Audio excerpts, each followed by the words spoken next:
Ini betul-betul dia bilang embrio.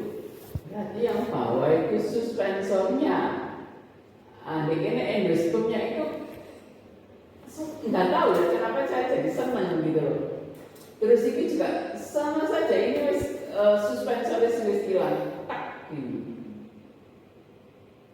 Dan ini pada major seat tadi kenapa bukan driver seat tapi major seat.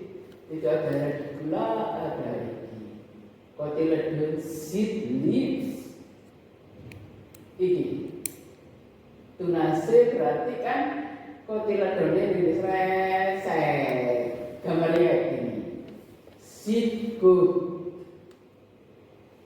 epikotil, hipokotil, cotyledon ini radicula. Kemudian kalau nggak salah di sininya tidak dijelaskan ada hinusnya. Kan untuk si bolong cilik buat tak berlawan kapan. Oke lanjutan seed development tadi ya root cap ya ini root cap kemudian ke endospermnya dan ini dalam cotyledonnya. Ini gambarnya yang tadi coba perhatikan gambar ini. Gambar ini mau saya hapus tapi saya senang. Maksudnya ini menunjukkan konsep embrio. Ini nulis embrio dari sini ke sini. Ternyata kalau kalian amati, embrio ini terdiri dari cotyledon dan terdiri dari cincin. Ini adalah aksis embrio. Ini pun juga demikian embrio. Di sini itu ono aksis embrio, iki ono cotyledon. Jadi embrio di sini tidak termasuk endosperm. Nah, endosperm tempat cadangan makanan. Cotyledon juga tempat cadangan makanan. Kita coba aja. Ika gak nulis dewe lho, wis nulis buku lho. Wah, buku itu enggak segitunya gitu ya. Nah, coba perhatikan ini. Embryonic axis iki. Nah, iki jirolu. Telu. Iki adalah aksis embrio. Berarti aksis embrio kan ini repek. Iki pada biji pisum sativum. Dan ini cotyledonnya. Kulitnya testanya itu yang tadi kita ceritakan. Dia. Nah, ini akhirnya di cotyledon ini. Penarikan yang tadi gambar cotyledon. Ini malah dua suspensornya kalau semua tadi suspensor ini kawan ini ngisor. Ini ini di atas kalau tadi ada bisa di atas si cotyledonnya itu. Asal konsep kalian bener aja mau dijungkir-jungkir ya begini. Ya. Nih. Jadi struktur biji itu ada embrionya, ada endosperm atau perispermnya, ada testanya. Dia embrio, aksis embrio ditambah cotyledon. Aksis embrio. Ini Burita Sutopo juga seorang profesor sudah very good. Ada di Universitas Andalas mengatakan yang sama, juga buku-buku fisiologi benih menyebutkan embrio itu terdiri dari aksis embrio dan cotyledon. Aksis embrio sendiri itu terdiri dari radicula, hipokutil, kemudian apektunas dengan brunula. Itu ya kan Niki. Kilo. kira digula. Kemudian ini kan ono apexnya kan, apex itu ambek sama gula.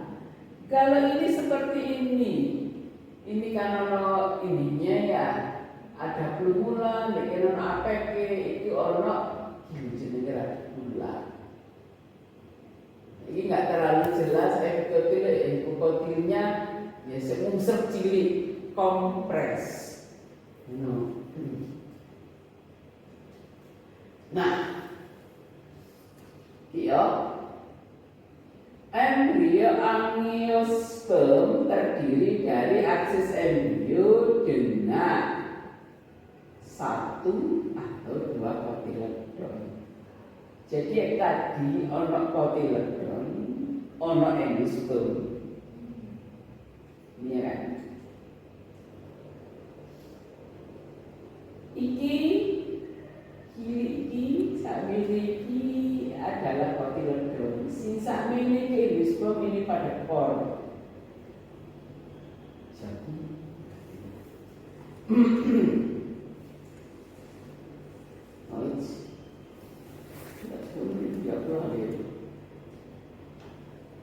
iya kan, akses terdiri radikula atau akar embrionik, hipokondil, kemudian twitch kotiledon shoot apex, di mana di apex itu ada pelumalannya atau daun ini first true leaf primordial. Biji sincung ini makiti sinyal kecil. Dulu pernah praktikum yang pakai anggrek. Iya. Disebar karena dia nggak punya endosperm, nggak punya sarana makanan. Maka semua jadi panganan kata itu. Macamnya buah winter sok atau pangan. Kemudian biji yang besar itu coconut huge, reksek saja. Bayangmu tak? Bijinya asam sama ini, biji itu kelompok ini. Karena tadi kan endosperm, ya, dan aksis embrionya. Nih, iki kan tadi ya ada sikul, kotiledon, hipokotil. Nah, iki ikut sama saja. Ini ada kotiledon, radikula, iki menurut ya. Nah ini bisa senang saja lihat gambar-gambar ini.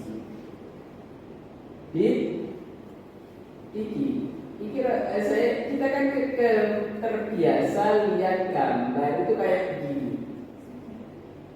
Tapi tetap saja di sini ada istilah kotiledon. Ono radikula. Kotiledon diurut-urutno terusan nanti ke radikula. Kan ini ya. Kotiledon itu atau meresret radikula. Terus ono endosperm. Terus kalau perisperm kita start. Nah kalau ini jarak seperti ini, belum mulai daun pertama bulan kedua kali kayak gini. On endosperm ini untuk tempat cadangan makanan dari kasarnya jarak. Ini terus terang aku gak tahu lu parami filogrit ini, tapi buahnya dibahas di buku biji. Nah, ini cadangan makanan nih ada di kotiledon dan ada di endosperm. Ya, kotiledon itu diurut akhirnya radikula. Terus ono testa mesti ono. Perasaan biji itu kok ada sopan santunnya kok. Wah, bungkusnya atau kulit biji atau pesta sopan santun kan tak nekat gitu. Ini ranubin ya, kacang-kacangan itu ini kalau kotiledonnya radikulanya itu mulanya ini inus terus tadi usil ini saya ambilkan dari plan saya ini judulnya jurnal transkripsi faktor transkripsinya ya ini plan saya ini gambarnya ya unik saja. Aduh, ada beda besar itu cemili makin satu kami bijine sampe lho mana bijine sampe cuci ini. Lek barangnya gede ini sak mene. Lek bijine sampe sak mene iku aneh. Iki. Ya. Iki ya. Iki lek diurut-urut iki coba ngurut kok kira dan surut. Lagi boleh kok kira dan surut. Iki yang ngono iki. Saya tidak tahu kenapa yang populer adalah ini mix atau ini yang ngono srek. Orang kok orang pulang kok tidak doang ini. Mari kita sepomika nasi putih ini. Saya lihat tadi juga atau kopi. Ini yang ngono ini kok tidak doang.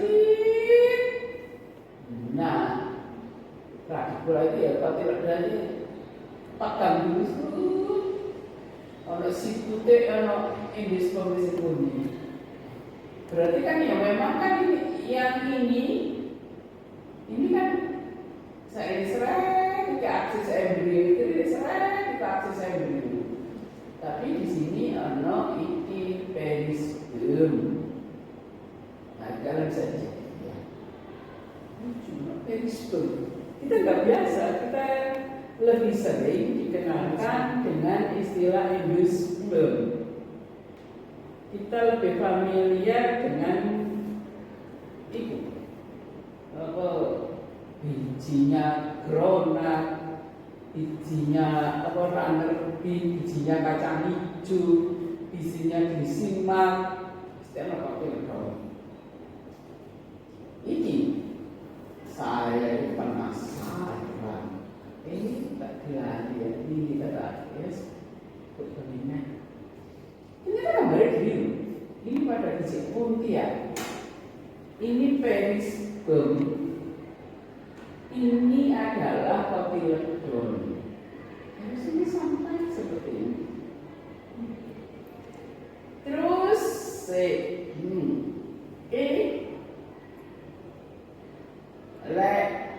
kotyledon dengan surut, nah tambah akar. Jadi itu tuh boleh cekal ini sih.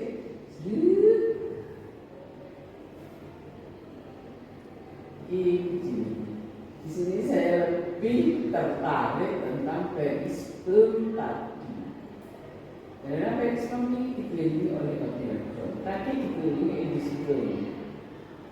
Oke, paling mana yang tadi ya? Tentang skuten ini adalah kotyledonnya. Iki kalau ini karyopsis biji kering,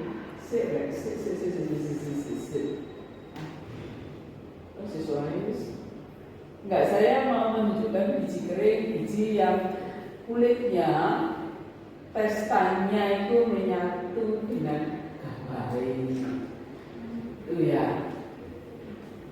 ada kalau sama ini di sini onion kalian tahunya bahwa ini nggak punya biji ya tapi ternyata punya kalau tidak ada belek pol mana endospermnya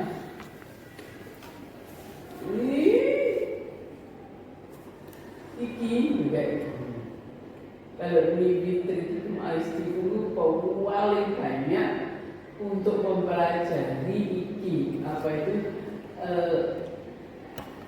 tentang adanya alfa amilase yang ada di aleuron layer di tulisan aleuron layer kan sih banyak Iya, testan empirikal. Di sini, paling biar ya, masa awal teknologi. Iya, kategori biji tergantung dari adanya atau ketiadaan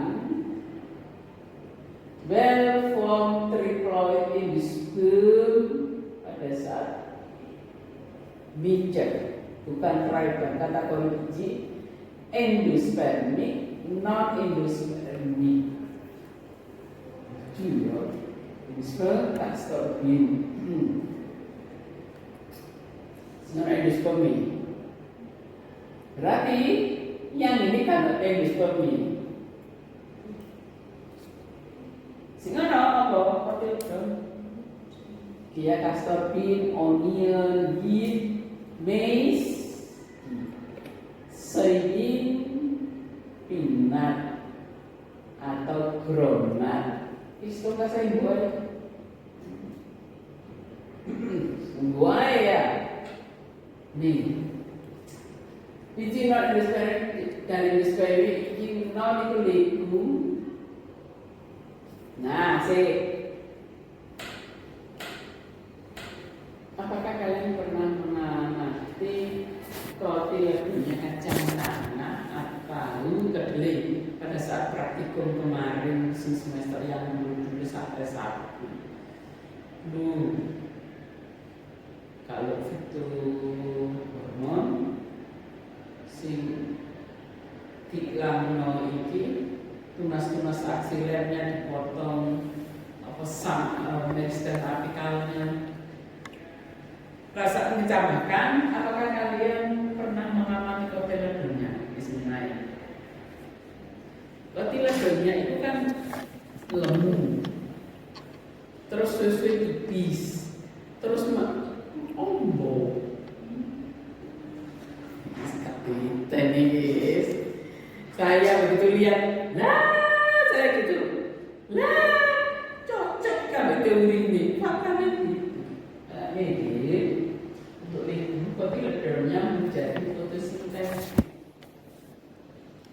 Ya, apa oke? Biji endosperm ini endosperm. Ya, kasih kata tipis. Castor bean. Kemudian ini polendri adanya embrio, lebih ke arah yaitu calon tanaman mungil ya dalam satu biji. Ini division pembelahan dari fertilized egg cell untuk membentuk several zygote. Jadi, saudara kembar, ada yang identik dan tidak identik. Kemungkinan yang tidak identik itu berasal dari buah ovum. Entah di mana dilalah kersane Allah yang keluar. Ovum itu keluar dari mana ya? Nah, Yulis, kamu yang biologi belajar Pak Ali sama Pak Agung sama Biayu, Yulis. Kan keluar dari ovarium dulu. Ini ya. Iya. Terus ternyata dengan adanya erupsi resnomin ini, itu bisa didorong keluarnya nggak satu-satu tiap bulan. Tapi bisa 4, bisa 5 dikasih suatu hormon tertentu, istilahnya di superovulasi. Nah biasanya setelah dihitung-hitung sedukan jelimetnya, setahu saya, nanti kamu bisa ngoreksi, itu sama dokter diambil ovumnya tadi, disimpan di cawan petri atau di tahu. Terus spermnya itu buat diidik macam apa supaya laki-laki keluar spermnya, lalu diketemukan. Ada ini dan itu tidak mudah mempertemukannya. Kemarin saya pernah khusus untuk membuat ini alat yang dapat menembus ini zona pelusida toko, sehingga inti N-nya itu bisa bertemu dan itu wangel gak karu-karuan. Ya benar sih alatnya jadi, tapi untuk menembus zona pelusida nggak mudah. Kemudian sudutnya harus tertentu. Saya itu juga heran ya. Padahal itu katanya Pak Sasmito Jadi 1 cc sperma laki-laki itu bisa membuahi perempuan di Indonesia itu separuh populasi. Tapi sih jadi masih itu. Dan kadang-kadang nggak pernah jadi. Walaupun tetap nggak jadi karena maksudnya tertentu untuk bisa menembus ovum itu. Itu cerita dan faktanya begitu. Tapi kalau orang sih curi-curi, tercegah cuma ambil wes. Ya rabe, kalau kamu ternyoba wes. Rawani deh. Nah, itu kan terus dibuat ini ya, fertilisasi dengan suasana, dengan mikroskop-pencahayaan itu. Nanti kemudian dia akan mudah-mudah, mungkin dilihat si tadi, sikutnya tadi itu, apakah tumbuh normal atau tidak? Dan tidak mudah untuk tumbuh pembelahan morula, gastrula itu kadang-kadang tidak mudah. Air cacat sudah habis sekitar 100 juta, tapi begitu cacat. Dan itu yang paling sedih pada saat dokter mengatakan calon baby cacat. Betapa hancurnya yang sudah menanti 15 tahun cacat, tapi itu harus langsung ditangani. Tidak ada tempat inkubasi yang perfect selain rahim seorang bayi. Nah, inisiatif itu tadi membelahi itu pada saat si morula basla itu terus belah surut terus di klaster gitu. Makanya kembangnya itu identik sehingga iya terlihat ya development teknik embryo ini dari one atau more sinergi. Tadi kan ada sinergi telur terus sebelah kanan antipoda ini mikrofilia. Ini adanya several kantong embrio per nucleus, kemudian berbagai bentuk. Semantan awam pun. Seneng